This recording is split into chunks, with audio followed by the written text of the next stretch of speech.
हमारे जगन्नाथ जी ऐसे बच्चों की तरह क्यों रो रहे हैं? आइए देखते हैं इस कथा में।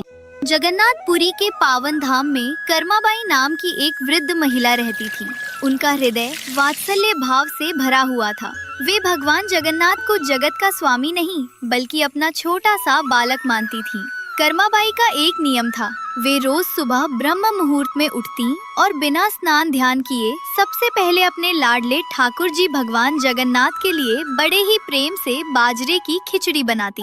खिचड़ी तैयार होते ही वे थाली परोसती और पुकारती, मेरे नटखट, देख मैं तेरे लिए तेरी पसंदीदा खिचड़ी लाई हूँ, और भगवान को थाली में भोग लगाती। थोड़ी ही देर में भगवान खिचड़ी खा लेते और थाली साफ हो जाती। एक दिन ऐसा हुआ कि भगवान जगन्नाथ ने बालक का रूप धारण कर कर्माबाई के घर आए और कहा, माँ, क्या तुम मुझे भी खिचड़ी दे सकती हो? कर्माबाई मुस्कुराईं और कहा, क्यों नहीं, आओ बैठो, अपनी खिचड़ी खाओ। भगवान बालक बनकर बड़े चाव से खिचड़ी खाते और अपनी बाल लीलाओं से कर्माबाई को निहाल कर देते।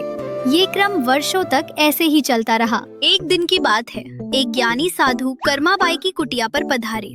उन्होंने देखा कि कर्माबाई बिना स्नान किए और बिना किसी विधि विधान के भगवान को खिचड़ी का भोग लगा रही हैं। साधु ने कर्माबाई को टोकते हुए कहा, माई, ये तुम क्या अनर्थ कर रही हो? बिना स्नान किए भगवान को भोग लगाने से पाप लगता है। शास्त्रों के अनुसार तुम्हें पहले स्नान करना चाहिए, फिर विधिवत पूजा पाठ करके ही भोग लगाना चाहिए। भोली भाली कर्माबाई घबरा गईं। उन्हें लगा कि शायद वे अपने ठाकुर जी का अपराध कर रही हैं। अगले दिन से उन्होंने साधु के कहे अनुसार ही किया।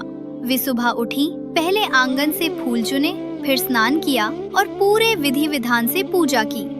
इन सब कार्यों में बहुत समय बीत गया और खिचड़ी बनने में देर हो गई। उधर बाल रूप में भगवान जगन्नाथ कुटिया में आ चुके थे और भूख से व्याकुल होकर कर्माबाई का इंतजार कर रहे थे। जब कर्माबाई ने बहुत देर बाद भोग लगाया तो भगवान